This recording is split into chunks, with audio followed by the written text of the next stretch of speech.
allegations of sexual assault. The national headquarters of Sigma Alpha Epsilon put the Northwestern chapter under a cease and desist order, meaning all of its operations must halt. The university issued a security alert earlier this month after female students reported that they'd been given a date rape drug at a fraternity party and sexually assaulted. The report's still under investigation by campus security.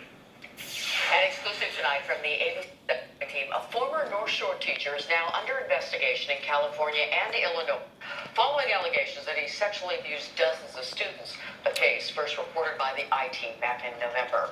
Eyewitness investigative reporter Chuck Adams joining us tonight with details. Kathy, in the 1970s and 80s, Charles Ritz was a teacher in Lake Bluff, where one former student now calls Ritz a monster, who he suggests may have molested more than 100 students. Then, Ritz taught for 30 years in Southern California, where a special investigator is now being hired to look into possible student abuse there, and calls tonight for similar action in suburban Chicago. Ritz was investigated by the Lake Bluff School District in 1985 for abusing students. They allowed him to resign and did not contact the police.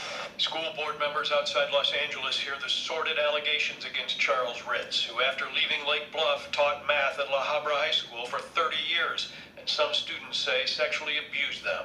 We now know that at least 10 men have come forward and said that during that 30-year tenure at La Habra High, Charles Ritz sexually molested them. Like they did at Penn State, we want a third party to come in here and go through all the files.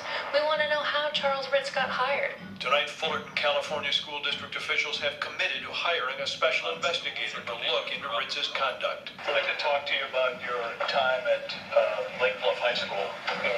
When the I-Team paid Ritz a visit near Los Angeles last fall, he didn't want to talk about his time as a teacher here at La Habra High School, nor would he answer questions about his previous job across the country, a decade teaching here in Lake Bluff on Chicago's North Shore. He's got characteristics of a predator. I think if you read the definition of what a predator is, somebody might come and say that's synonymous with monster. Tonight at 10, the story of Jim Moss, who says his family members have attended Lake Bluff schools for 90 years.